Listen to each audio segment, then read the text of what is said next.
Olá, amigos, nós estamos dando início a mais um encontro de estudos aqui no ICEB, no Instituto de Cultura Espírita do Brasil.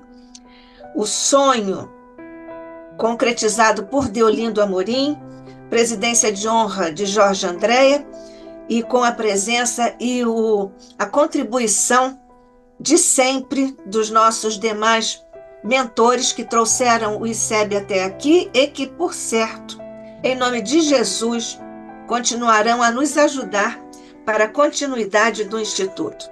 Que Deus nos abençoe, que Jesus continue a nos abençoar e fazendo lançar sobre o nosso querido Instituto as bênçãos, Mestre, de tua paz, de tua luz, as bênçãos, a força e a energia da continuidade do Instituto no cumprimento de sua missão, segundo entendemos no projeto dos amigos espirituais, abençoado pelo teu coração, Mestre querido. É neste propósito, nesta vibração de gratidão, de paz e de luz, que recebemos agora, Jesus, a tua bênção por sobre o nosso encontro aqui no ICEB. Nós estamos recebendo hoje Jorge Pio, que é médico formado pela Fundação Técnico Educacional Souza Marques, é médico por concurso público na Previdência Social, professor associado na cadeira de alergia do Instituto de Pós-Graduação da PUC do Rio de Janeiro, está licenciado, tem pós-graduação em Ensino Superior Lato Sensu pelo Instituto Brasileiro de Medicina de Reabilitação, professor titular de Fisiologia e Fisiologia do Esforço do Instituto Brasileiro de Medicina de Reabilitação, professor convidado na Universidade Federal do Rio de Janeiro em Alergia e Imunologia e na Clínica Médica da Universidade do Estado do Rio de Janeiro, na disciplina de Pneumologia e na Unirio, na disciplina de Alergia. É vice-presidente em exercício na Associação Médico Espírita Serra Azul, dos municípios de Miguel Pereira, Mendes e Paulo de Fronten. Coordenador geral do Grupo de Estudos Espíritas Eurípides Barçanufo, em Mendes, Rio de Janeiro. Nosso amigo Jorge Pio está aqui mais uma vez para a nossa alegria aqui no ICEB.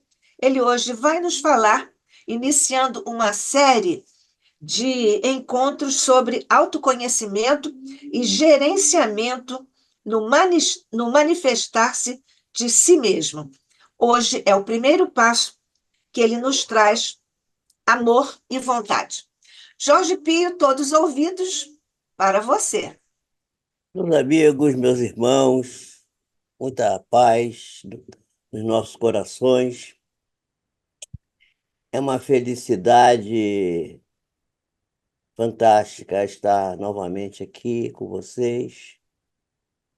E essa oportunidade que nos é concedida nos engrandece muito e nós ficamos sempre pensando que todo esse carinho que tem por nós é bem imerecido, mas como a gente tem uma qualidade, que é a única qualidade que eu acho que eu tenho, que eu sou uma pessoa esforçada, eu faço força.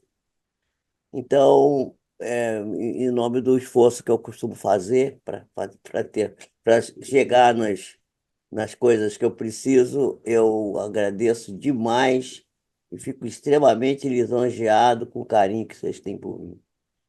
Eu espero que nessas conversas que vamos ter aqui, nós possamos compreender algumas coisas que eu acho que ainda não estão bem claras, no sentido da nossa compreensão daquilo que é a vida que temos, né?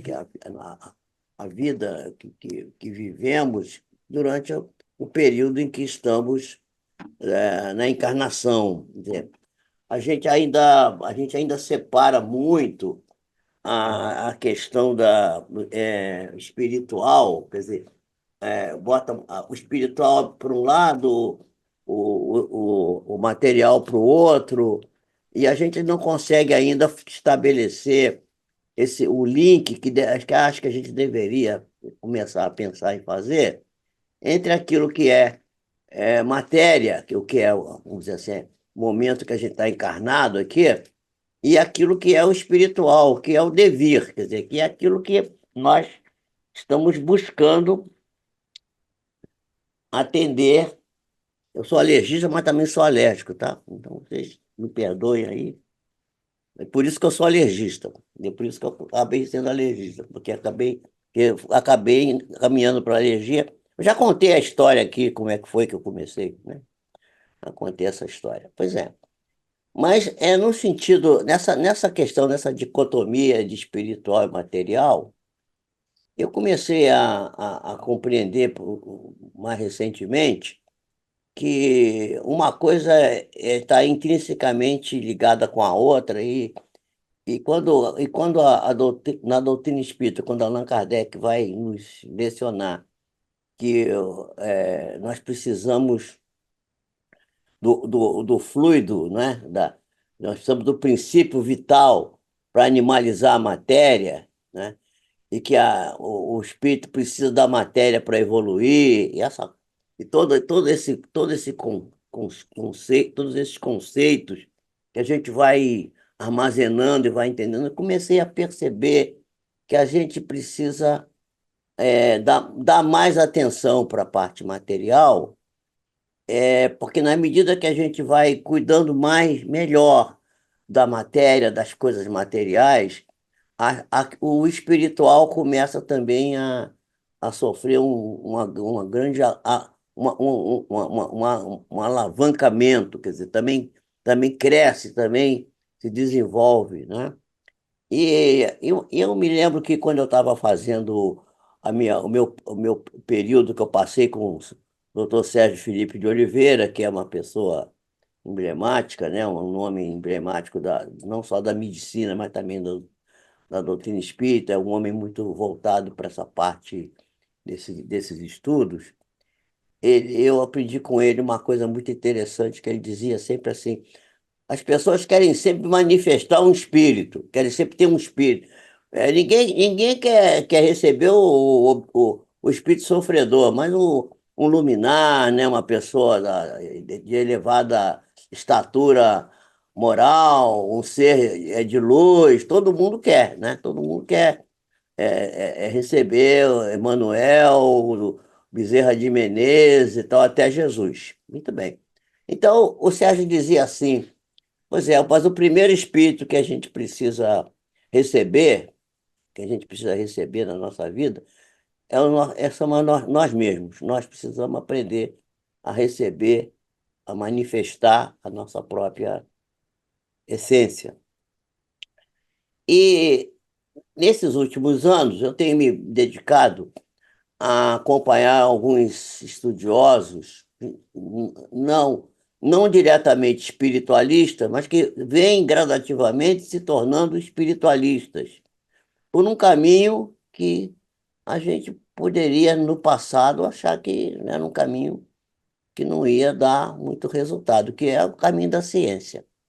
Porque a gente sempre pensou na ciência como uma espécie de antagonista da espiritualidade.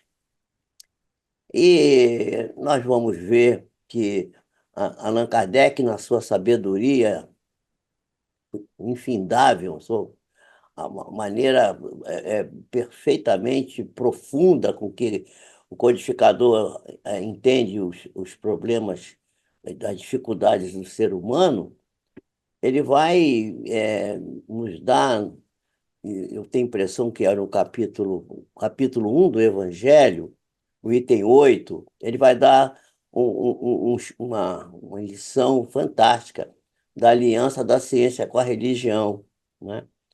Dizendo que ele começa dizendo que a ciência e a religião são duas alavancas do progresso e que duas alavancas criadas pelo Criador, quer dizer, tanto a ciência quanto a religião. A gente fala da religião, no caso eu estou chamando a religião de espiritualidade, né? vamos entender quando falar religião, estou falando de espiritualidade. Então, a espiritualidade e a ciência são duas alavancas criadas pelo Criador e que uma deve ajudar a outra a crescer, a desenvolver-se. E aí, lá nesse item 8 do capítulo 1 do Evangelho, Allan Kardec coloca a situação numa posição, naquele tempo, né, no século passado, passado não, retrasado, né, porque foi o século XIX. Gente, que clarividência, que luminosidade de raciocínio, porque é exatamente o que os cientistas estão falando hoje. E é interessante verificar que tem a neurociência atual, com vários nomes, eu vou ter que citar aqui um ou dois deles, mas são vários, né? Um eu sempre falo nele, porque que é o Bruce Lipton, né? Que é um nome que a gente tem que respeitar muito. E eu conversava muito sobre Bruce Lipton com o Dr. Jorge Andréa. O Dr. Jorge Andréa, na realidade, quem apresentou Bruce Lipton para o Dr. Jorge Andréa fui eu. Quando eu falei para ele, ele falou assim: Ah, é, Pio, você acha que é isso? Eu vou ver. Aí depois ele viu e falou assim: Rapaz, o camarada, ele, aquele jeito que ele tinha, né? O camarada é terrível, o camarada faz uma colocação, vão matar ele. Eu disse, não vou não, doutor Jonathan, ele vai conseguir, ele vai sobreviver. Mas ele está fazendo, ele largou a universidade, foi embora, e falou assim, pois é, ele fez isso porque disse que não aguentava mais aquilo lá. O Sérgio Felipe também recentemente abandonou a universidade por causa disso. Porque as pessoas não querem compreender essas coisas, mas as coisas são tão evidentes, são tão claras, são tão límpidas, que tem um grupo que agora começa a descortinar essa questão e começa a descobrir a espiritualidade. É uma coisa interessantíssima. Começa a fazer pesquisa e aí eles começam a falar em espiritualidade. É, não a espiritualidade como nós a entendemos, né? Mas a espiritualidade no sentido que a qual eles dão uma conotação científica, né? Porque eles acham que a espiritualidade que nós adotamos não seria científica nos critérios que eles adotam. Mas tudo bem, isso é uma questão de tempo, a gente vai chegar lá. E eu estava pensando em falar sobre isso, porque eu acho que o momento é chegado, chegou a época, né? Quer dizer, os tempos são chegados, como está a descrição evangélica, e que Jesus dizia assim: tudo que eu faço, vós podeis fazer e mais ainda. Quando eu li isso a primeira vez, estudando o Evangelho, eu falei assim: meu Deus do céu, será que isso é uma metáfora? Será que isso é para valer mesmo? E agora, estudando neurociência, eu comecei a ver que aquilo que Jesus falou está começando a acontecer, né? Então, há mais ou menos 20 séculos, quando esteve entre nós esse ser maravilhoso que foi Jesus de Nazaré, né? Que veio para ensinar com os exemplos dele a fórmula do bem viver, que significa viver. O que que é bem viver? Viver com saúde, com felicidade. Bem viver é viver com saúde e com felicidade. Ele veio para ensinar isso para a gente. E chegou o momento de nós verificarmos que, para a gente poder aprender alguma coisa, que a gente não aprendeu nada ainda. O que ele ensinava, e até fizemos distorção de muitas das coisas que ele disse, né? E eu cada vez mais lastimo a gente não ter compreendido que Jesus veio trazer para nós uma nova, quer dizer, a verdadeira ciência, a ciência espiritual. porque tudo que ele fazia era absolutamente científico, no sentido mais profundo da palavra ciência, né? E é uma lástima que a gente ainda não tenha compreendido isso e que a gente coloque as coisas que Jesus fez, que Jesus disse, que Jesus ensinou, que Jesus predicou, ainda como coisas puramente religiosas, e não vejamos como fatos científicos. No entanto, como o tempo é apenas uma convenção, né, gerada pela nossa necessidade de organizar a vida, ainda persiste a oportunidade de nós deixarmos para trás o que passou e fazermos e trazermos aquilo que os neurocientistas estão falando hoje, que é trazer ao presente o que está sendo construído no futuro. Ou melhor, o futuro, como dizia Hermínio Miranda, já existe. O futuro já existe. Apenas nós não temos acesso a ele. Porque o tempo de Deus é a eternidade. A eternidade inclui presente, passado e futuro. E nós, à medida que vamos avançando nos conceitos científicos, nos conceitos filosóficos e religiosos mais profundos, né? Fazendo as leituras das obras, por exemplo, das obras espíritas, por exemplo, não fazendo a leitura literal, como fazendo, por exemplo, da obra de André Luiz. Eu me lembro que assisti aqui no ICEB, um estudo muito, muito interessante, feito por uma companheira nossa, que agora me foge o nome, ela era esposa até de um diretor, de um presidente, foi um presidente do ICEB. Vocês vão lembrar o nome. Ele era um coronel do Exército até. Esqueci o nome dele agora. Né? Se dele ou dela, se não falhou agora, não estou lembrado. Mas ela fez um estudo muito interessante, que é o que é importante é o estudo que ela fez, sobre as obras de André Luiz. Eu tenho isso gravado em fita, até hoje está gravado. Até digitalizei isso. Eu, talvez até depois, não sei se o Instituto tem isso gravado, se não tiver, depois até posso ceder. E ela mostra que, na literatura do André Luiz, ele foi considerado que ele tinha escrito um determinado número de romances, dois livros científicos, que eram os livros ligados à parte de mediunidade, né? E dois ou três livros de autoajuda. Essa que era a síntese que essa nossa companheira fez do estudo. Ela era uma professora ligada à parte de literatura e ela fez esse estudo muito bem feito. Mas a gente fazendo o estudo hoje da obra do André Luiz, a gente vai ver que os livros do André Luiz têm pelo menos três tipos de leitura.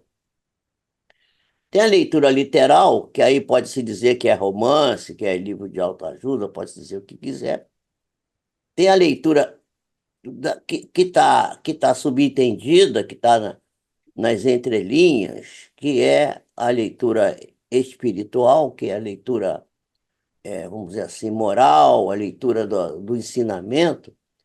E tem uma leitura que os judeus, por exemplo, chamam na sua teologia, eles chamam de leitura rabínica, que é a leitura super aprofundada, que já tá num nível superior ao espiritual, está já no nível divino, praticamente, né? Então, que eles chamam de leitura rabínica. E aí, a gente pode ler o livro dessa forma. É por isso que quando a gente lê os livros do André Luiz, por exemplo, a gente lê uma vez, acha uma coisa. Depois a gente lê de novo assim, parece que nem li isso aqui, estou vendo uma coisa diferente. Depois de ler novamente, ler quatro, cinco vezes, a gente começa a descortinar outros aspectos que parece que a nossa compreensão vai aprofundando e a gente vai começando a compreender a verdadeira leitura com que aquelas obras devem ser lidas. E me parece que foram escritas realmente para o futuro.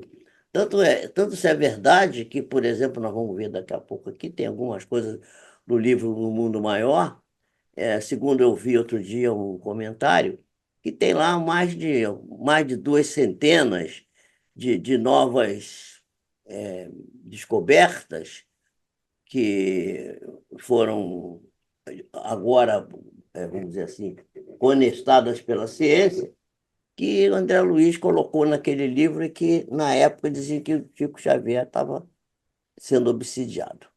Essas coisas que a gente vai vendo e vai analisando e vai vendo que são coisas que são escritas para o futuro, realmente, né?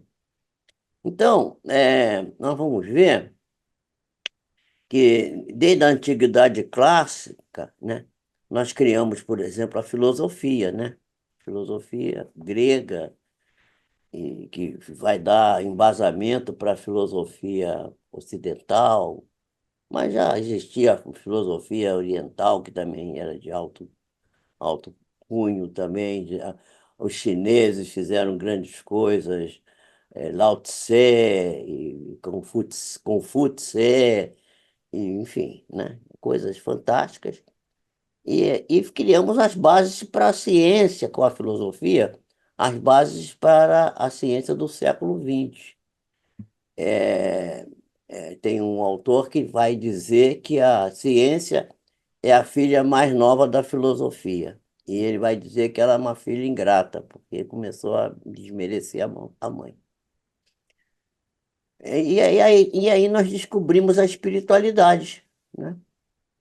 A tríade para a exploração do si mesmo, né? Quer dizer, o que é essa tríade? A tríade que Allan Kardec trouxe do homem trino, o corpo, o perispírito e o ser essencial, o espírito. Espírito, corpo denso e perispírito.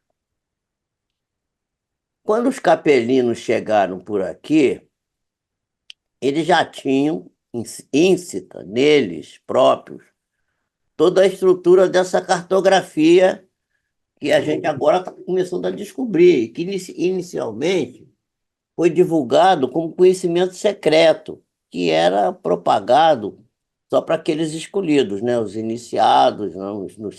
Nos templos lá em Delfos e outros templos onde as pessoas eram escolhidas para poder tomar conhecimento.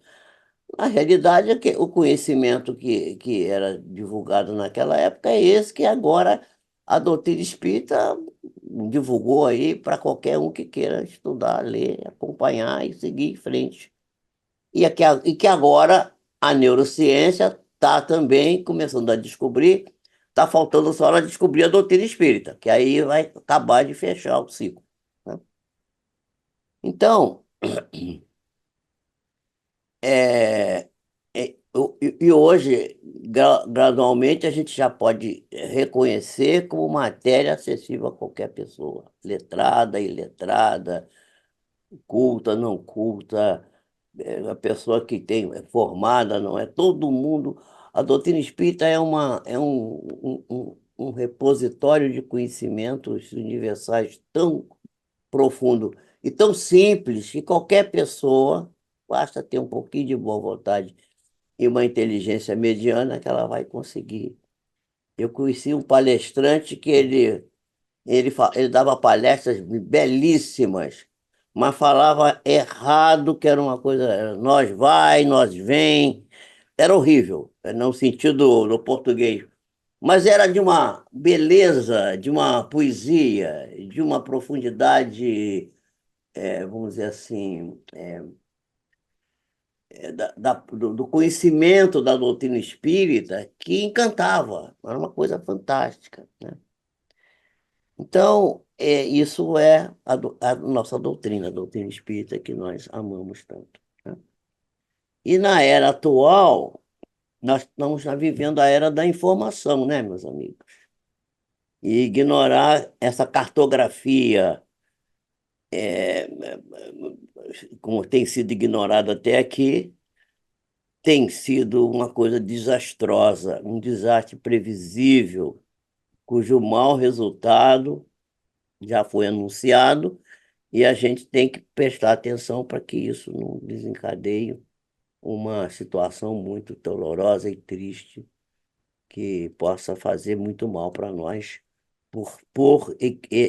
não por ignorar essas coisas. Então, o trabalho que eu desenvolvi aqui, ele é baseado em umas coisas que eu tinha aprendido um tempo atrás, que eu chamo de quatro verbos da felicidade, né? Da saúde e da felicidade, que é o verbo querer, o verbo poder, o verbo dever e o verbo esperar. Durante as minhas apresentações aqui, eu vou tentar explicar por que que eu fiz isso, né? Por que que eu cheguei a essa, como é que eu cheguei a essa conclusão? Eu acho que vocês próprios vão perceber devagarinho. Muito bem, então essa leitura dessa cartografia do ser humano, no sentido de compreendê-lo como um conjunto de energias. Nós já vimos aqui outros palestrantes que tiveram a oportunidade de mostrar que nós não somos nada disso que vemos, nem que tocamos, que nós somos, tanto do ponto de vista do corpo denso, quanto do perispírito, quanto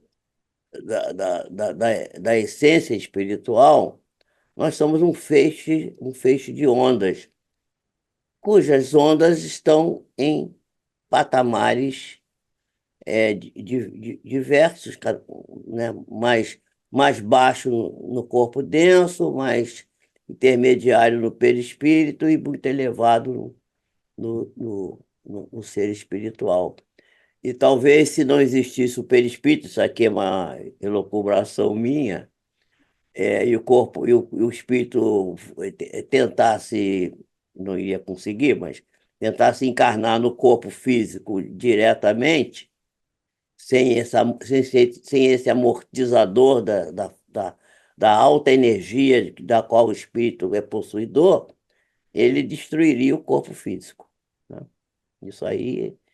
E há estudos, inclusive, na área da neurologia e da psiquiatria, principalmente, né, dos casos de autocombustão, que é talvez uma alteração dessa amortização do perispírito que deixou de existir, e aí o próprio espírito faz o corpo entrar em combustão. Talvez tenha sido essa a condição que fez com que o profeta Elias tenha assim, sido acreditado pelas as pessoas ortodoxas aí, que ele foi levado num carro de fogo para o céu. Ele, segundo os estudos que se foram feitos, ele sofreu um quadro de autocombustão gerado por um alto sentimento de culpa. Isso não tem comprovação, é uma especulação, mas faz muito sentido, né? Faz muito sentido. Então, houve um tempo que a gente pensava que sabia muita coisa, a gente achava que sabia, todo mundo achava, a gente sabe isso, sabe aquilo. Mas o conhecimento era só a nível intelectual, a gente descobria as coisas, tinha equações, né? Algumas matemáticas, outras não tão matemáticas assim, mas era uma forma de conhecimento sem expressão na vivência, no dia a dia, ou seja, sem reflexo naquilo que eu vou chamar de automanifestação. A manifestação, quer dizer, o comportamento da criatura, né? É, há situações, inclusive, né? Há um livro do Dr. Janet, que é um dos melhores livros escritos sobre mediunidade, no qual ele fala que diz que mediunidade não existe, isso é tudo uma ilusão e tal. E o livro é extremamente bem escrito, muito bom. O livro é fantástico, um dos melhores livros sobre mediunidade que já se escreveu. No entanto, não tem valor nenhum o livro do Dr. Janet, porque ele não tem uma pesquisa prática. Ele não mostrou nenhuma experiência do cotidiano, as experiências. Que experiência ele fez? Nenhuma. Ele baseou-se apenas em observação externa e em aquilo que a gente hoje chama de achismo. Eu acho que é isso, eu acho que é aquilo, tal. E escreveu esse livro muito bem escrito, muito bom, mas que sem nenhum sentido prático, porque não tinha a coisa. O que eu estou querendo dizer com isso? Estou querendo dizer que nós não podemos mais ficar na teoria. Chegou a hora da gente começar a botar em prática. A gente sabe disso, a gente fala-se isso sempre, né? Precisamos de reforma íntima, precisamos de reformar intimamente, de melhorar e tal. Tudo bem. Mas nós temos que encontrar uma maneira mais assim, direta, da gente fazer esse autoconhecimento e começar realmente na prática a adotar algumas coisas básicas e que nessa primeira apresentação que eu estou fazendo aqui hoje, eu quero chamar, então, dar importância para os dois, já foi chamada a atenção aqui na apresentação, e é exatamente o autoconhecimento, quer dizer, que é aquilo que está ligado com a vontade, né? O querer, né? E o amor, né? Vamos hoje tratar um pouquinho disso, né? Então, é, então, desde essa antiguidade clássica, que o autoconhecimento é uma proposta insistente, toda hora repetitiva, para que a gente possa encontrar aquilo que a gente chama de verdadeira sabedoria. No começo, a religião, depois a filosofia. Mas parece que vai ser mesmo a ciência que vai ser determinante para essa conquista. E a pergunta é: será? Vamos ver. Parece que, sem desmerecer a religião, sem desmerecer a filosofia, absolutamente não. Elas deram a contribuição delas, mas precisa fechar isso, precisa fazer isso, fazer com que isso se manifeste, por isso que eu chamei, por isso que eu disse manifestar-se a si mesmo, né? Quer dizer, ensinar o indivíduo a manifestar-se a si próprio, a se manifestar. Então a gente já chegou o tempo. Agora não tem mais como a gente está no final de um ciclo difícil, estamos passando por momentos bastante dolorosos no mundo inteiro. E os tempos chegaram, chegou agora o tempo da gente. Então, eu vou dar um exemplo aqui agora, dar um exemplo, que é um que eu citei aqui na minha bibliografia, que é o Dr. Joy Dispenza. Se vocês quiserem guardar o nome, lembra de dispensa, aquele negócio de guardar alimento em casa. Tira o S e bota um Z. É um nome italiano, Dispenza. O Dr. Joy Dispenza tinha 24 anos. Ele é um dos nomes emblemáticos hoje da neurociência que está estudando essas coisas. Eu vou falar de algumas coisas que ele está fazendo aqui, que vocês vão ver que vale a pena.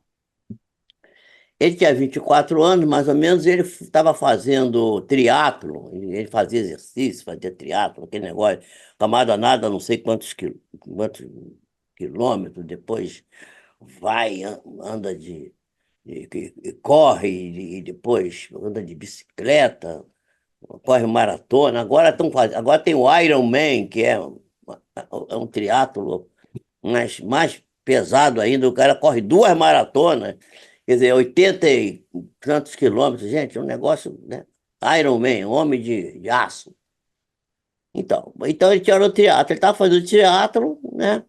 E estava lá muito feliz na sua perspectiva de ganhar a prova e tal. E de repente passou um caminhão e atropelou ele. Ele foi atropelado por um caminhão.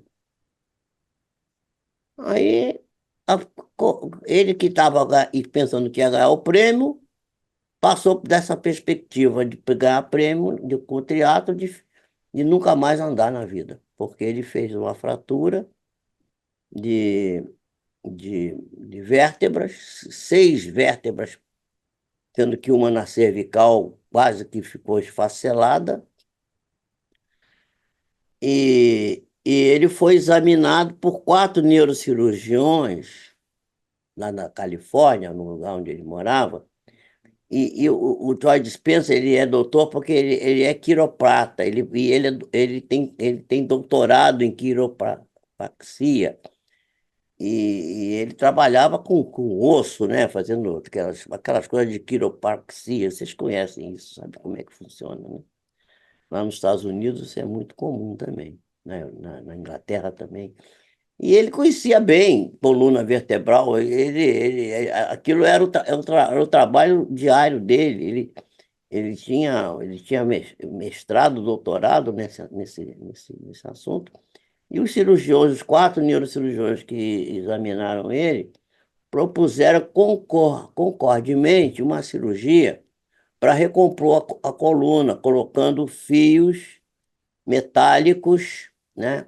Eram 4 fios metálicos que iam ser colocados na coluna de alto a baixo, e, e os médicos acharam que ele tinha ficado maluco, porque ele tinha tido um trauma, né? Uma síndrome pós-trauma, né? E tinha ficado com a cabeça alterada, porque ele disse que ele não ia fazer a cirurgia. Porque disseram para ele que ele ia fazer a cirurgia, mas que ele, apesar da cirurgia, ele ia ficar tetraplégico, não ia andar mais. Aí, é, ele era um formado em quiropatia, com pós-graduação, doutorado, tinha 24 anos, tinha estudado hipnoterapia, tinha feito hipnose há muito tempo, dava aula de yoga, né? Dava aula de yoga. E ele já tinha tido contato com fenômenos produzidos por iogues nas suas práticas cotidianas. Ele dava aula de yoga na clínica dele, de quiropatia. Então, ele conhecia. E vocês sabem que depois eu vou falar numa outra apresentação que eu vou fazer aqui, vou falar um pouco sobre o trabalho desses iogues, e que daí saiu uma ciência também. Não sei se vocês têm consciência disso, mas provavelmente sim, que são pessoas que estão muito antenadas. Existe uma prática que hoje é usada pela neurologia e pela psiquiatria, que é o biofeedback, né? Em que eles, fazendo estudos com yogis, perceberam que as funções orgânicas que são controladas pelo sistema nervoso autonômico, né? Simpático, parasimpático, o sistema NANC, que é o não adrenérgico e não colinérgico, que não é nenhum nem outro, que é um terceiro sistema, e que são os sistemas que, de certa forma, regulam o automatismo, pressão arterial, batimento cardíaco, enfim, vasodilatação, dilatação de pupila, uma série de reflexos, né, que são controlados pelo sistema nervoso autonômico. E aí, com esse trabalho feito por esse grupo de professores, eu tenho uma experiência boa com isso. Eu trabalhei com um psiquiatra que foi para a Alemanha fazer estudos sobre biofeedback, trouxe uma aparelhagem de lá e começou a participar de umas reuniões que fazíamos na casa do professor Brum, desse Brum, parente da Leia, aí, que ela disse que não é parente dela, mas deve ter sido. É muita coincidência esse Brum. né? Esse nome Brum é da Holanda, né? É o pessoal holandês que veio para o sul. Então, na casa desse homem se faziam umas reuniões científicas e esse homem veio trazendo lá. Ele começou a mostrar que você podia baixar a temperatura do corpo, você podia reduzir a pressão arterial ou aumentar, você podia controlar aquilo que era do sistema vegetativo, que era automático, automatismo, você podia controlar por ação da vontade. E aí, ele usou uma frase na época muito interessante, diz assim, gente, o sistema nervoso autônomo não é tão autônomo assim quanto a gente pensa. E a gente aprendeu isso com os iogas. Eles andam o faquir, né? O cara deita na cama de pregos, o cara fica sem comer, o cara fica enterrado vivo, faz pisa na brasa, não queima o pé. Como é que o cara consegue fazer isso? E aí começou a estudar isso e ver que era possível, através de um fenômeno chamado ah, biofeedback, quer dizer, você fazer um controle do sistema nervoso autonômico, você era capaz de produzir algumas coisas muito interessantes. O fato é que o Joy Dispenza sabia que ele ia ficar paralítico, né? E tinha que tentar uma outra saída, porque se com a cirurgia vai ficar paralítico, ele falou assim: bom, deve ter alguma outra saída para que eu possa ter uma chance de me curar.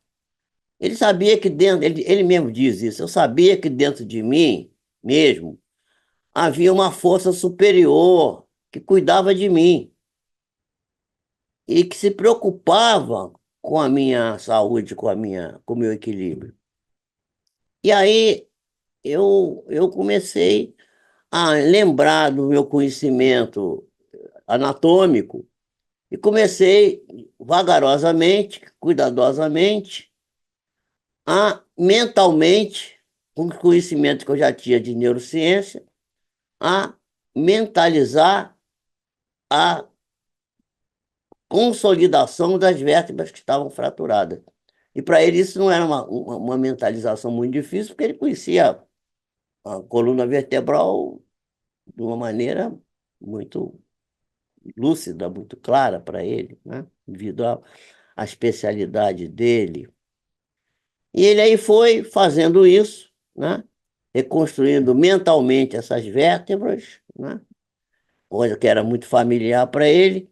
E no final de 10 ou 12 semanas, não sei bem qual foi, mas foi um tempo assim, ele havia se levantado da cama e dado os primeiros passos. Uma coisa assim milagrosa. Milagre, né? É um milagre, porque todo mundo disse que ele ia ficar tetraplégico, mesmo operando. Ele não fez a cirurgia e conseguiu se levantar e andar. Mas a gente sabe que não existe milagre, né, gente? Não existe milagre. Existe muita ignorância em nós daquilo que existe dentro de nós mesmos. Segundo alguns estudos que eu tenho visto recentemente, a gente é capaz de produzir uma série de substâncias vasoativas, neurohormônios, substâncias de vários teores que são capazes de funcionarem como verdadeiros remédios. E a gente que é médico, né, que conhece aquilo que a gente chama de efeito placebo e efeito nocebo, a gente tem uma ideia de que as coisas não são tão assim objetivas conforme a gente tem sido ensinado todos esses anos, né, de que seja desse jeito.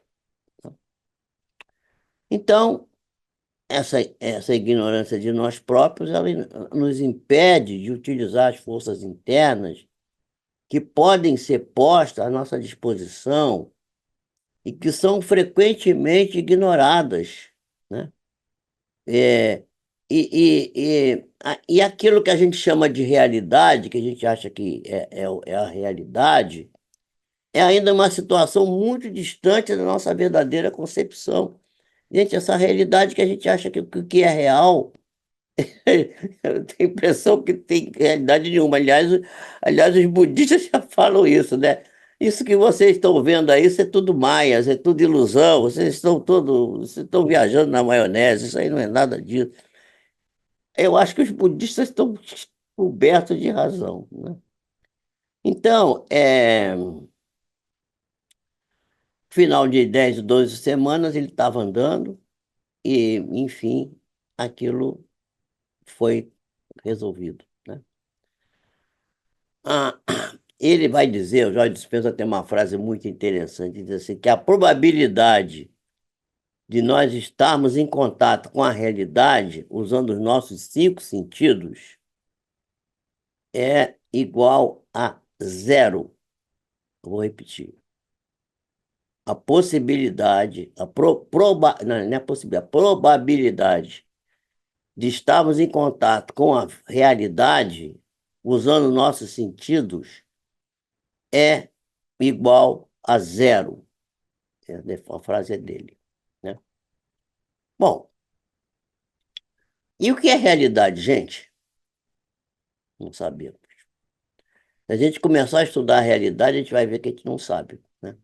Eu me lembro que há muitos anos atrás, eu descobri um livro numa livraria, e eu sempre me preocupei muito com essa coisa da realidade, saber o que é o real, o que é verdadeiro, o que é real. E aí vi um livro de um rapaz que eu nunca mais esqueci. Eu esqueço uma porção de nomes de pessoas. Desse homem eu nunca esqueci. Jacir Menezes. Ele foi reitor da Universidade Antiga do UEG, né? O ERJ hoje. Ele era o reitor. Ele foi reitor lá há muito tempo, né? A E Universidade Federal do Rio de Janeiro, o também, UFRJ. também, também. Mas ele foi da UERJ, foi da Federal também. Você conheceu ele? Conheceu ele, Nádia? Jaci Menezes. Uma cabeça brilhantérrima, né? E aí eu comprei o livro dele e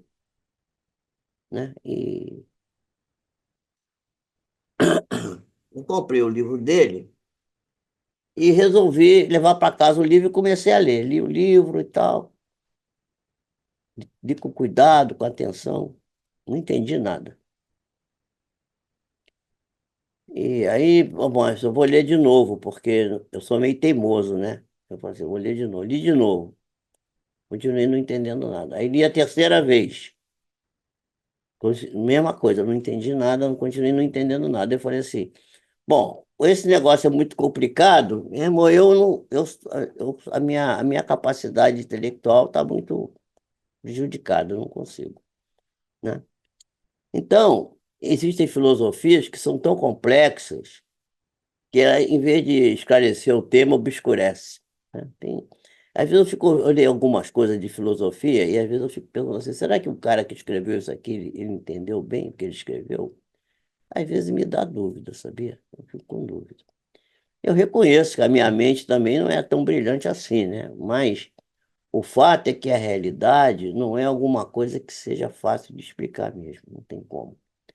E recentemente eu consegui entender por que que eu não entendi os ensinamentos do Djaci Menezes, estudando neurociência.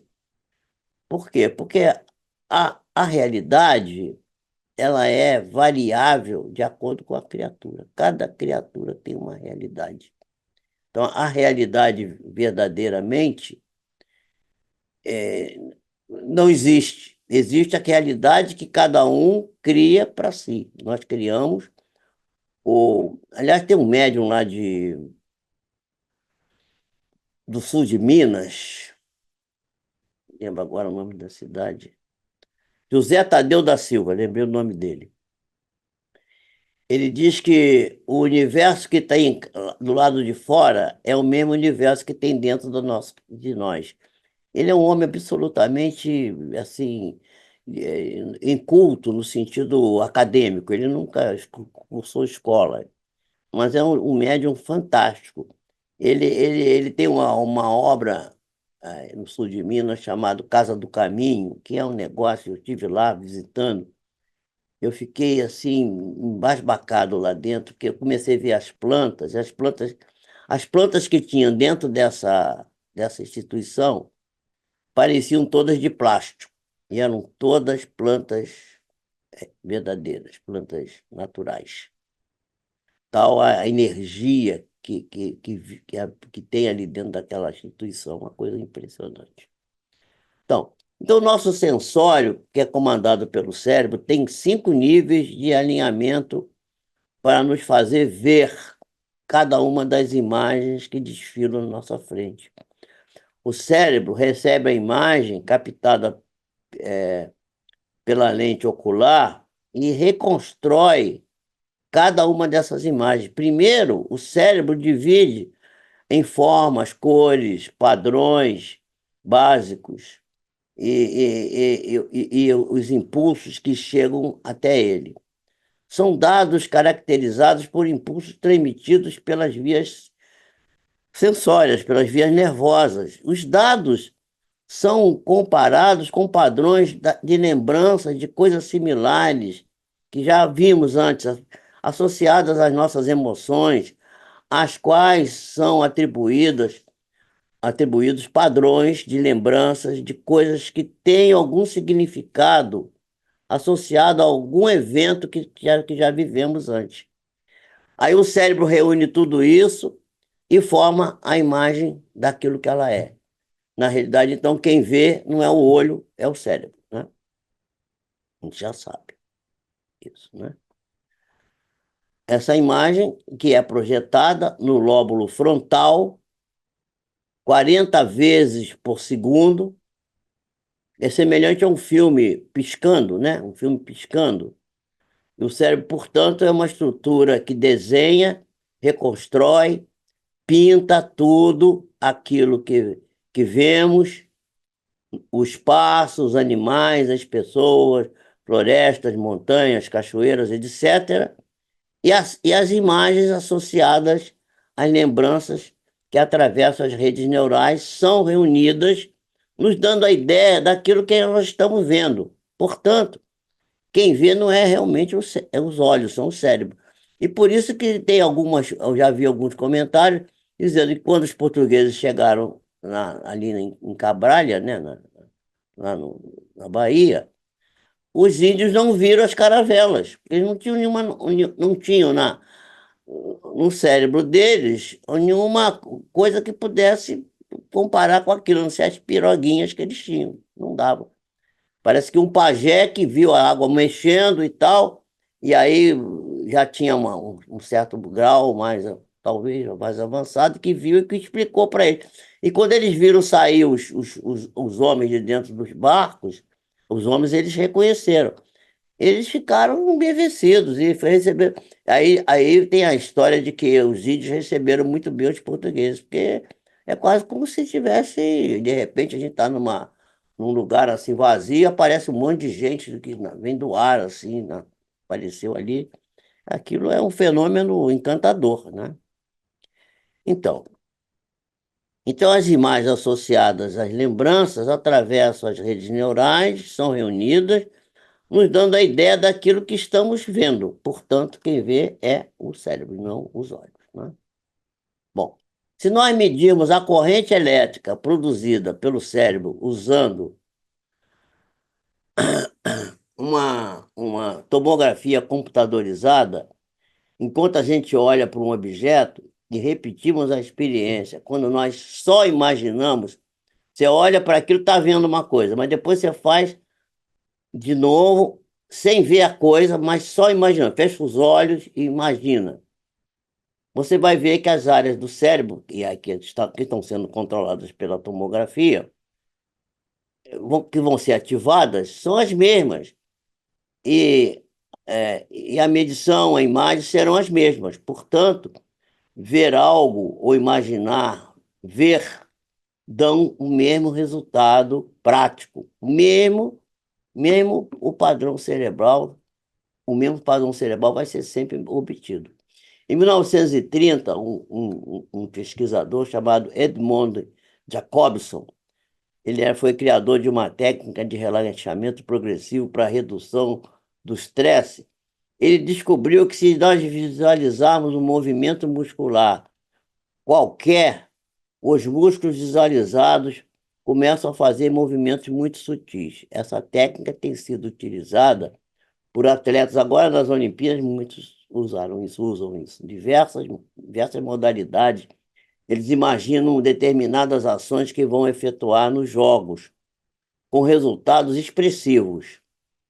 E o doutor Joy Dispenza, esse que eu citei aí da vértebra, que voltou a andar, demonstrou que a visualização de um exercício de um determinado grupo muscular pode, a partir da 8ª semana de treinamento, acrescentar uma hipertrofia no músculo que você imaginou que estava movimentando de 10 a 15%, só com a imaginação. Isso por quê? Porque o cérebro não distingue daquilo que ele vê daquilo que você imagina. Imaginar ou ver faz o mesmo sentido. E aí a gente começa a entender como que Jesus curou.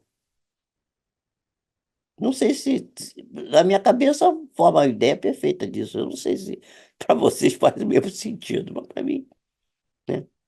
Então, se a gente prestar atenção no mapa do desenvolvimento do lóbulo frontal, que a gente vai ver que no livro No Mundo Maior, o assistente Calderado fazendo referência ao cérebro como uma casa de 3 andares, aquele que chamou, naquele capítulo que chamou de casa mental, né? Ele vai dar ênfase às condições e funções expressivas do lóbulo frontal, porque nós vamos ver que isso foi em 1947, mais ou menos, por aí, e só em 1991, 92, é que Paul MacLean conseguiu publicar o cérebro triuno, o cérebro 3 em 1, né? O sistema, o sistema núcleo da base, a parte instintiva, o sistema límbico, a emoção, e o córtex, que é o motor e vamos dizer assim, o voluntário. Então, ele descreveu isso, mas a descrição do nosso querido mentor espiritual, que era o assistente Calderaro, que estava assistindo o André Luiz, ele vai muito mais adiante, porque ele vai falar das expressões, das funções mais expressivas do lóbulo frontal, que o MacLean não toca. Ele não toca no lóbulo frontal.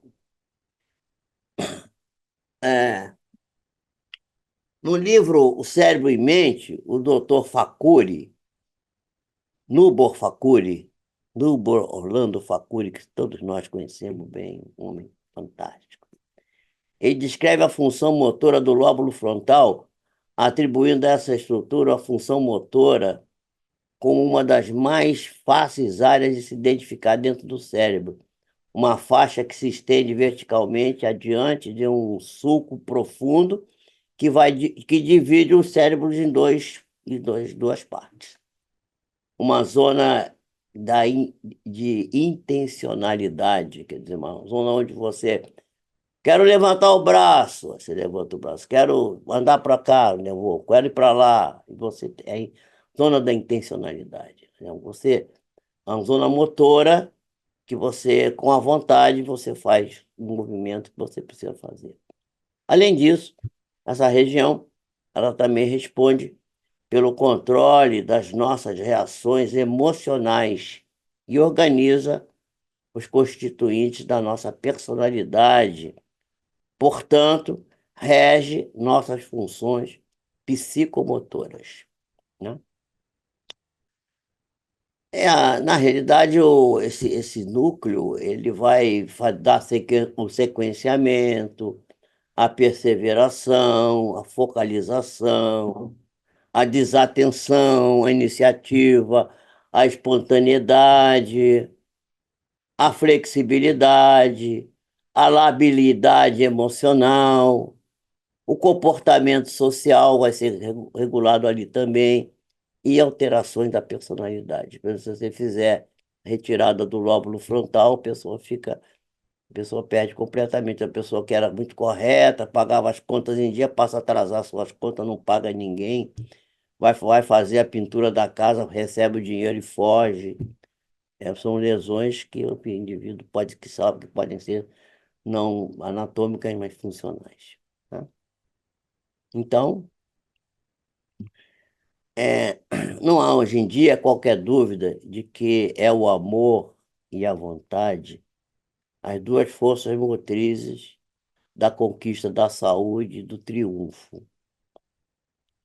Tratando do terrorismo, a Joana de Ângeles, no livro Triunfo Pessoal, diz assim, falando do terrorista, né? O amor que a humanidade lhe ofereça será para ele a terapia mais segura para diminuir a angústia. E ao invés de revide pelo ódio que lhe aguçaria os instintos repressores, o amor alça-o suavemente e o vitaliza e retira-o do ressentimento que ele tem contra a sociedade.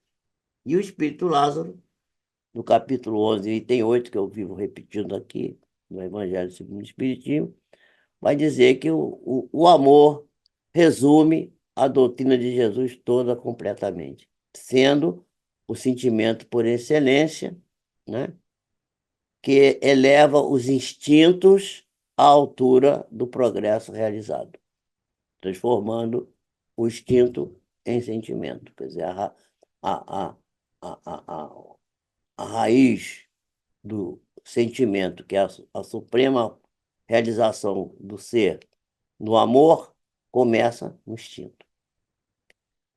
A vontade está expressa na pergunta 38 do Livro dos Espíritos, quando os benfeitores da humanidade afirmam, quando perguntados, como que Deus criou o universo, né?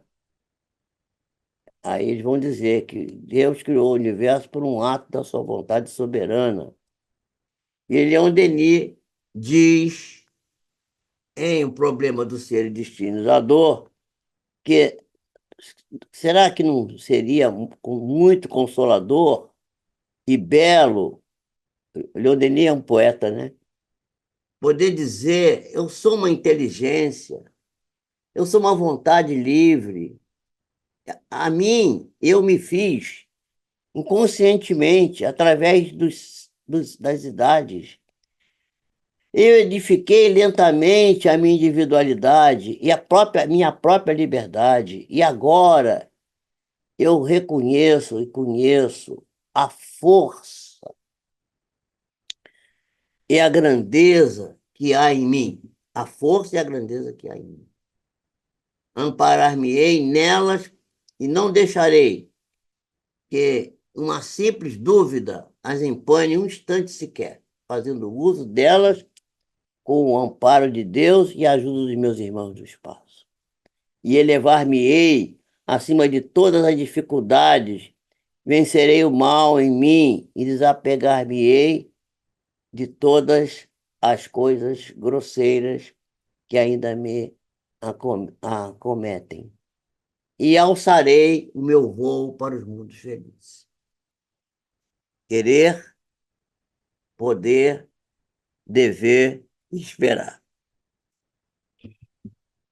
Eu vou terminar contando uma coisa que eu acho que eu já contei aqui. Quando eu iniciei as reuniões, eu tive uma. Eu vou antes falar da minha mãe. A minha mãe era uma mulher analfabeta, ela não tinha. Ela era diarista, lavadeira, não, não estudou, sabe, mal sabia grafar o nome dela. A última assinatura que ela fez foi dar procuração para eu receber a pensãozinha dela do INPS, que eu guardei a procuração aqui comigo. Uma recordação da minha mãe escrevendo o nomezinho dela. Mas minha mãe, a gente falava muito sobre dinheiro com ela. Ela dizia assim: meu filho, não corra atrás de dinheiro. Porque o dinheiro corre muito rápido, e ele vai correr de você, você não vai nunca se ter, você vai ficar sempre sem nada. Não corra, o dinheiro não se corre atrás. Eu falei assim: como é que a gente faz, mamãe? Você fica parado no lugar onde o dinheiro passa, aí você olha para o dinheiro como se fosse um rio. Quando você vai no rio pegar água, você não quer pegar a água toda, né? Você pega só uma parte que você precisa e deixa passar para os outros o resto da água. E se satisfaz com aquilo. Sempre agradeça aquilo que você tem, nunca. E eu aprendi isso com a minha mãe. Minha mãe, isso é de uma filosofia, não sei, a Nádia, que é filósofa, pode muito bem julgar se isso uma atitude filosófica maravilhosa. E minha mãe fala assim: você está vendo, meu filho? Olha só, a gente nunca faltou nada para a gente, sempre teve tudo. Ó. Aí, a gente nunca passou aperto nenhum, a gente sempre temos as coisas. E aí, quando eu fundei aqui, agora eu vou contar o caso que aconteceu comigo. Quando eu fundei aqui o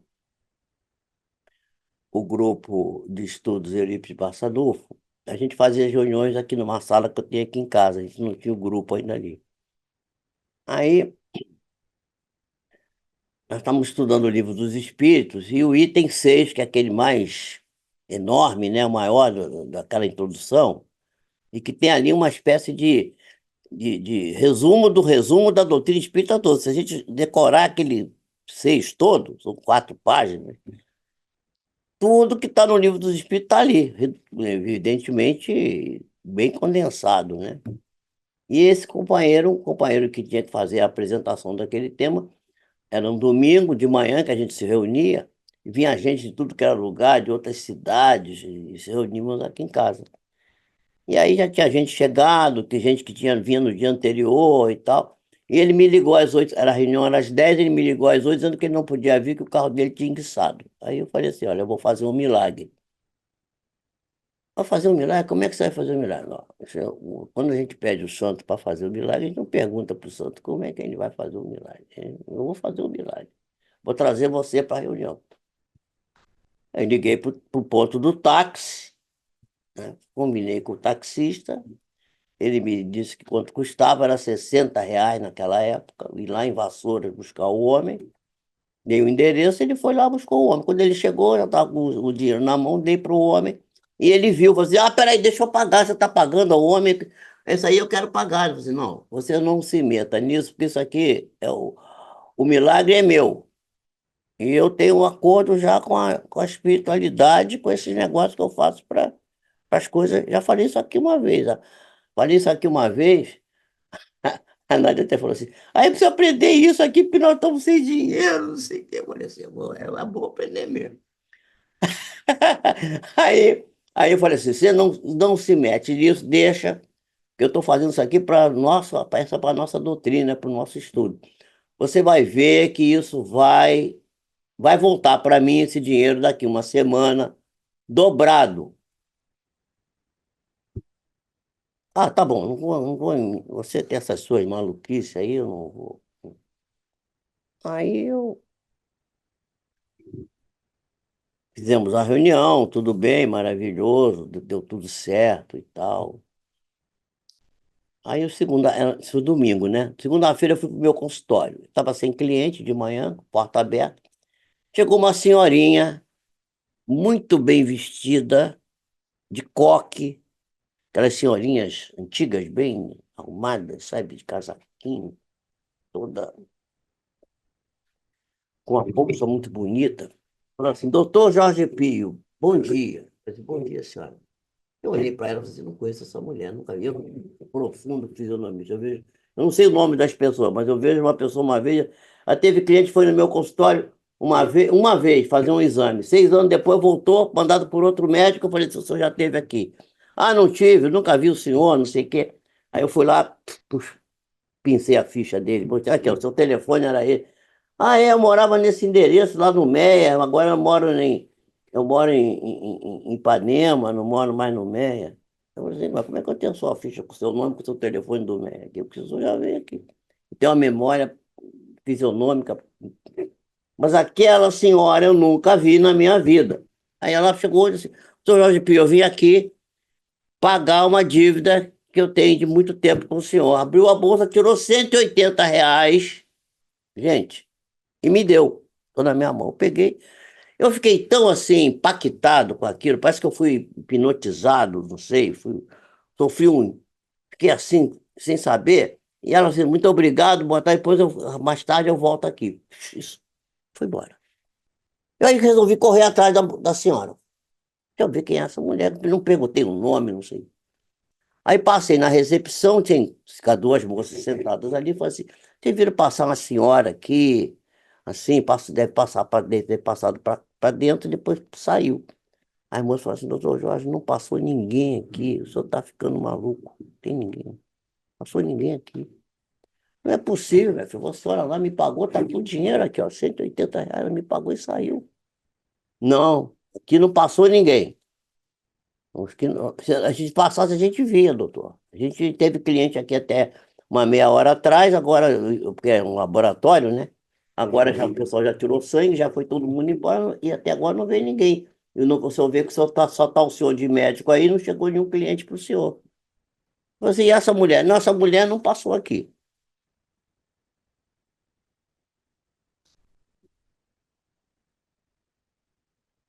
Aí ficou a história. Aí eu lembro da minha mãe, né? O Joy Dispenza, depois eu vou apresentar nas próximas apresentações que eu vou fazer, ele hoje faz seminários para mil e tantas pessoas, não sei o quê. E ele diz que ele mostra isso, e estão fazendo pesquisa, né? Estão fazendo pesquisa, porque pega essas pessoas, eles têm um protocolo, estão fazendo anotação, eles vão publicar todas essas coisas dele. Então ele tem gente que larga a cadeira de roda, gente que. Tem o caso de uma mulher que nasceu cega, cega de nascença. Aí ela pediu para subir no palco lá dele. Ele conta isso num dos seus vídeos. E aí disse assim, gente, olha só, eu estou chocado aqui, eu estou enxergando. Aí eu lembrei de Jesus. Tudo que eu faço, vós podeis fazer e mais ainda. E aí é disso que a gente quer falar aqui e que a gente vai falar daqui para frente. Hoje eu só dei uma introdução, eu dei assim, um voo de pássaro, assim, eu vou aprofundar isso. Vou trazer as pesquisas para a gente começar a pensar e ver que a gente precisa tomar algum caminho mais prático das nossas vidas. E lembrando do mestre, modelo e guia da humanidade, Jesus de Nazaré. E acreditar que tudo vai funcionar bem e que ele não veio em vão. E que tudo isso que está acontecendo é um sinal dos tempos. E os tempos são chegados, está na hora da gente levantar a bandeira da prática e começar a vivenciar isso e se manifestar como um ser de origem divina, que todos nós somos, e que ainda não estamos reconhecendo isso. Uma boa noite para vocês.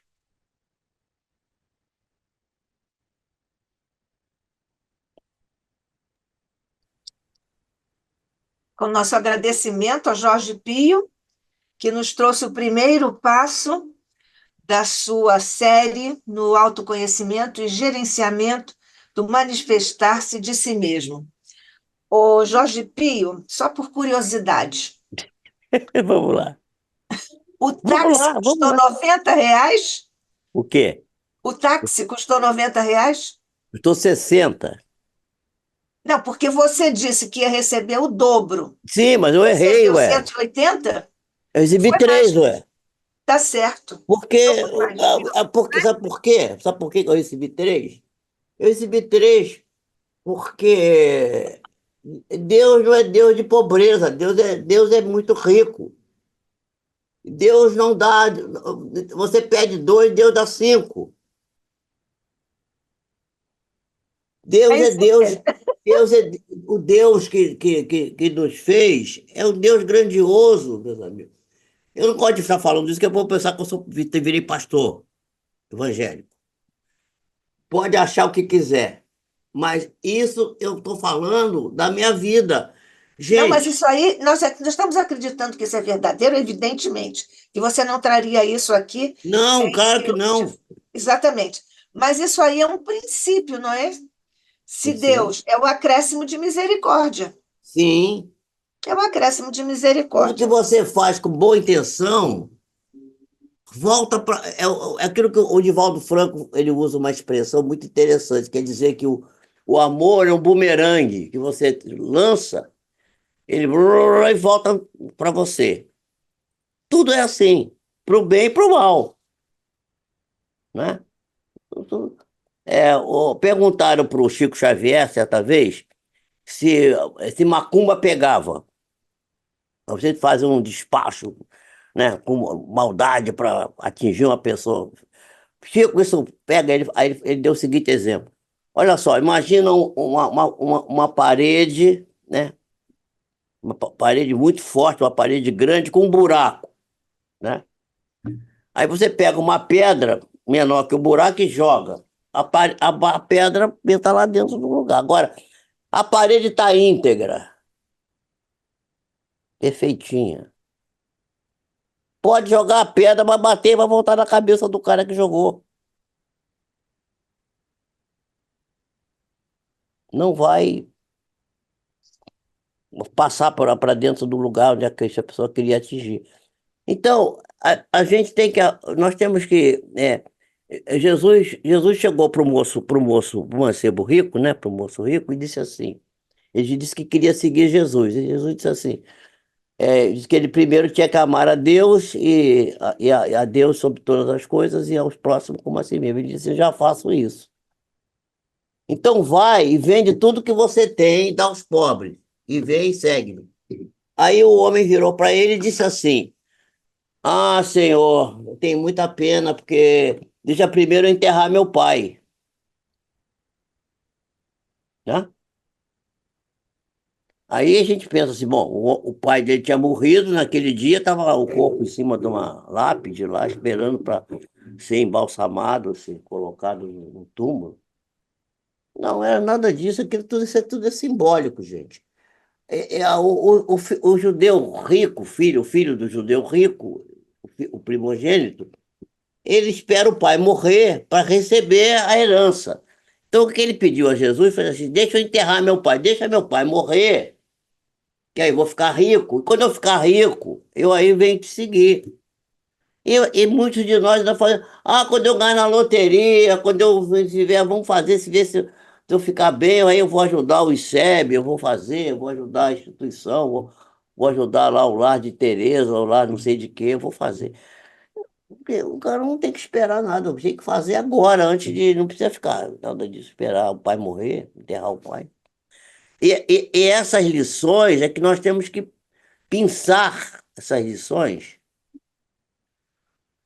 e começar a aplicar. A gente fica muito ansioso com coisas que a gente não tem que ter ansiedade nenhuma. A gente tem que pensar assim. Quando eu peguei o dinheiro para pagar o táxi do rapaz para vir para dar a lição ali, que era para aquela gente toda que estava esperando ali, eu falei assim, gente, eu tive uma intuição espiritual, assim, você pega o que for o valor que for e paga esse negócio, vai lá. Não se preocupa com isso, deixa que depois isso vai voltar. Então, quando eu dei o negócio, eu tinha certeza absoluta que aquilo ia retornar. Não desse jeito que foi uma coisa assim superior. Aí eu fiz mais. Ô Pio, você sabe que a Leia Brum, Ah, ela disse assim, olha o raciocínio dela com o qual eu concordo. O doutor Pio disse que ia ganhar, entre aspas, o dobro. Então, repôs o que gastou e realmente ganhou o dobro. Está perfeito esse raciocínio. tá bom, tá feito. Pode Olha, tá ser. maravilha o teu Pode raciocínio. ser, pode ser, pode ser. Mas Mas olha antes ela só, te... Hein? Mas Então, antes ela tinha falado o seguinte, ô Jorge Pio, no mundo maior já é bem elucidado o cérebro trino, quando eram poucas, quando eram pouco conhecidas suas diferentes áreas e respectivas ações. hum, sim. E tem o livro do pessoal lá, que aliás foi a Léa que me deu esse livro, hein, Léa? Você lembra disso, Léa? A Léa me deu o livro, que é o cérebro teúnico, que é um estudo do grupo lá da AME Brasil, né? Que são três, agora eu não estou lembrado dos nomes. Sérgio Lopes, Sérgio Lopes, que é daí do Irvênia, Sul, fala, Que é daí do Rio Grande do Sul. Isvênia, né? Isvênia, doutora Irvênia Isvênia. Esvênia e Décio Iandoli. Isso, Júnior. então, nesse livro eles dissecam esse Iandoli Júnior. negócio aí, mas e a história do o Paul MacLean, que foi quem estudou depois, publicou cientificamente essa história, ele publicou, mas o dele é muito reducionista, é muito limitado, porque o que o Calderaro fala vai muito além, porque fala do futuro, fala exatamente do frontal, que é esse que a gente vai ter que estudar agora, porque isso é o caminho, que o cérebro ele evolui para cima e para frente, né? Enquanto que aqui a maxila recolhe, o cérebro avança, né? Cada vez aqui essa parte maior. E Muito bem.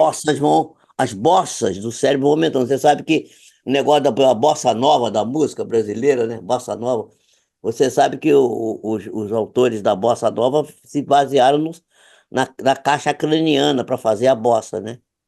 Porque eles estudavam as alterações, as bossas, né? As alterações, as elevações na caixa craniana, e diz que quanto mais neurônio tem o sujeito, mais bossas tem. Então, o cara é cheio de bossa, quer dizer, cheio de inteligência, tem ligação com isso. Aliás, o Vinícius de Moraes deu uma vez uma explicação dizendo que basearam nesse negócio do cérebro, para falar em bossa. Por que que é bossa? Por que que é cheio de bossa, bossa nova? Bossa é isso, é coisa cerebral. Então, Ora, é, ora. e a gente precisa aprender isso. E não é aprender, gente, a gente precisa praticar. O negócio é praticar. A gente já sabe tudo isso e tal, mas a gente não pratica. Ô, Pio, tem um recadinho aqui lá de Mendes, da Maria das Graças Cunha Santos. Ah, sim, minha amiga. Ela nos desejou boa noite. Obrigada, Maria das Graças. Venha sempre, viu? Não só quando o Pio vem, venha sempre, Isso, muito não bem. é? Ô, Pio, tem uma questão aqui. Quando você falou do Livro dos Espíritos, 38, Hum. eu queria que você comentasse, ainda que rapidamente, porque nós estamos sobre o tempo, e o Fiat Lux? Pois é, minha filha, olha só, olha que coisa linda, olha só. Os espíritos, eles além de serem científicos, altamente científicos, eles são poetas, né? A resposta do espírito é exatamente essa. Para me servir de uma linguagem simbólica, poética, olha só, ele não fala poética, mas dá a entender, né? Deus disse, como é que Deus criou o universo? Deus disse, Fiat Lux, faça-se a luz. E a luz se fez. Ato de vontade. Então, aí começa tudo. Tudo começa na vontade. E se a gente pegar o livro do Leon Denis, o, o problema do ser destino da dor, e pegar a parte que ele trata da vontade, e que eu li um trechinho aqui, vou ter um trechinho dele aqui, só um pedacinho, um os do Rouvet, só uma coisinha bem, né? Vai ser uma entradinha.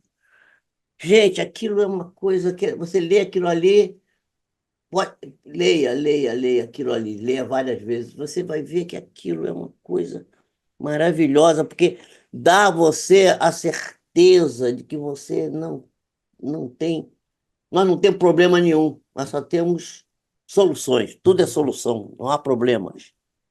E nós ainda ficamos agarrados, vivendo, porque estamos com problema, porque estamos com a dificuldade. Gente, não tem dificuldade, está tá tudo previsto, está tudo. Faz as coisas como tem que ser, segue o caminho ali, a norma direitinho, que vai tudo acontecendo. Eu estou falando disso, se eu contasse a minha vida toda, eu só foi isso só. Eu fiquei até preocupado, uma certa época andava muito preocupado. Eu dizia assim, gente, a minha vida deu tão certo, deu tudo tão certo,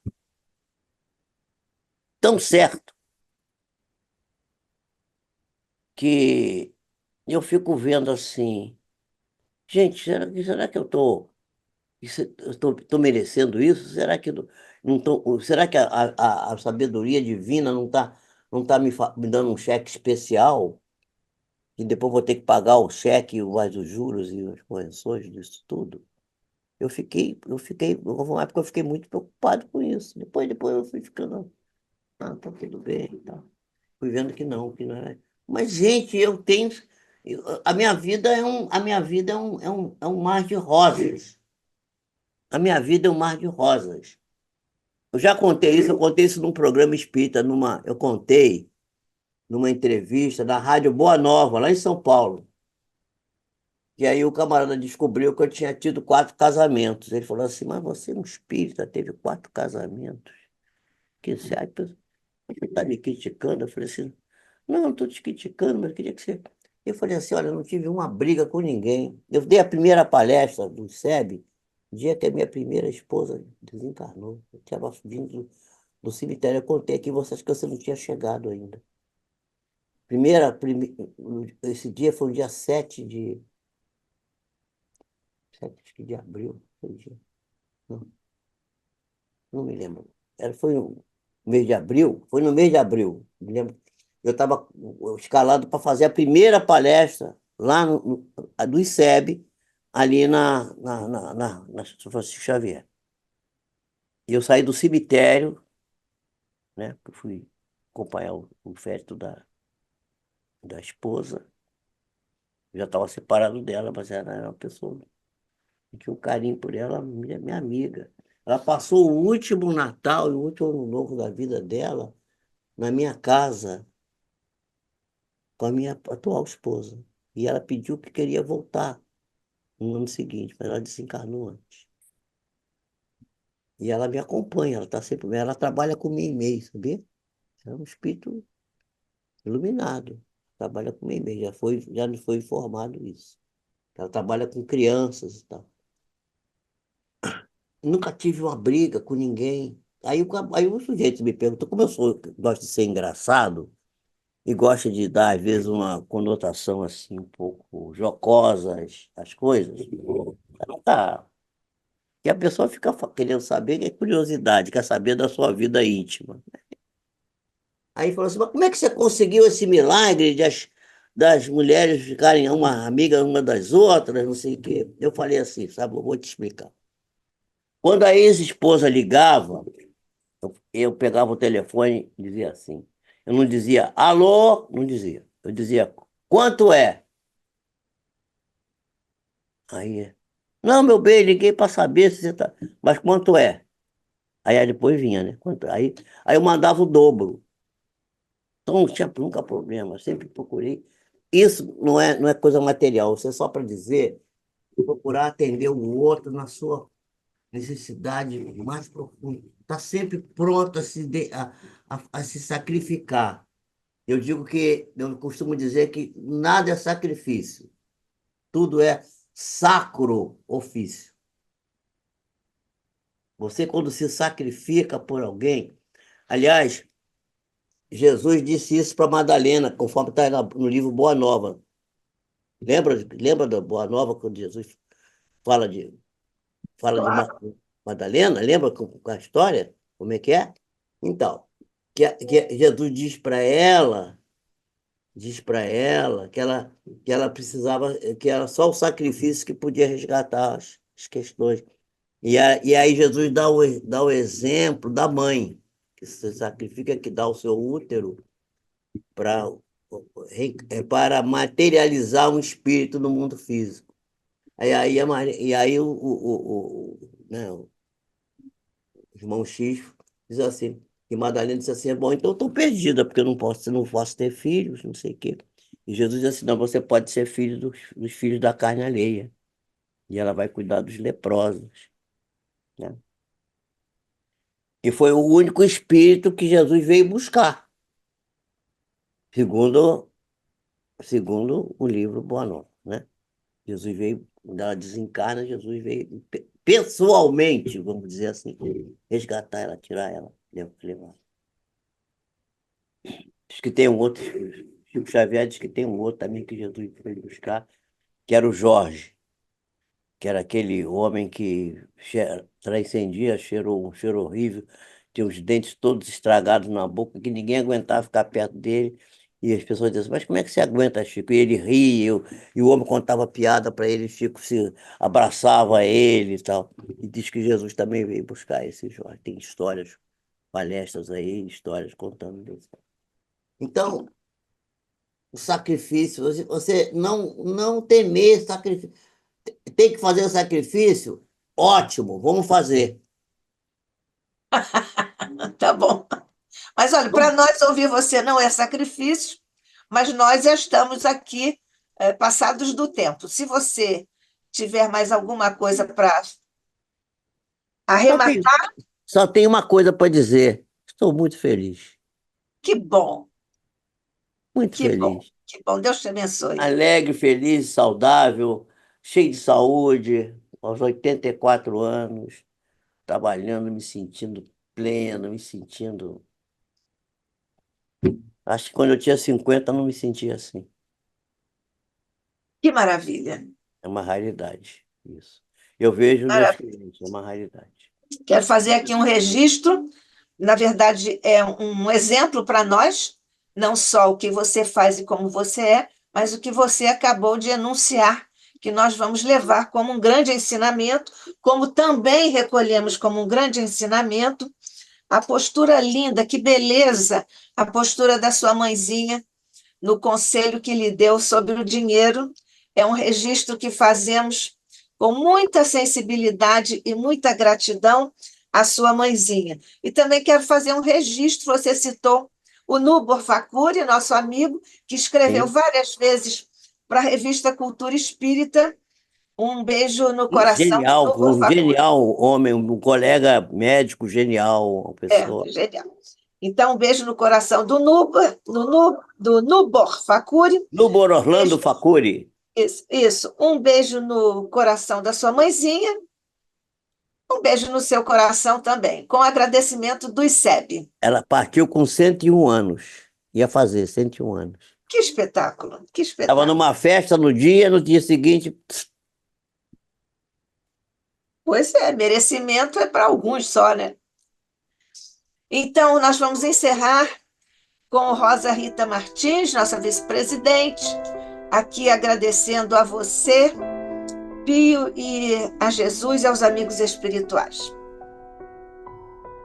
Então vamos encerrar esse nosso tão bonito trabalho trazido pelo Dr. Jorge Pio e essa nossa reunião, agradecendo a Deus Pai, a Jesus, nosso Mestre, a Maria, nossa Mãe Espiritual, e a todos os nossos mentores espirituais, aos dirigentes espirituais do nosso ICEB, agradecendo por esses momentos que passamos aqui, por essa palestra que tivemos tão interessante, com tantos conhecimentos e tantas variedades, mostrando para nós o quanto ainda temos que estudar, como é grande e ilimitado o que devemos ainda aprender nessa vida para poder aproveitar o máximo possível.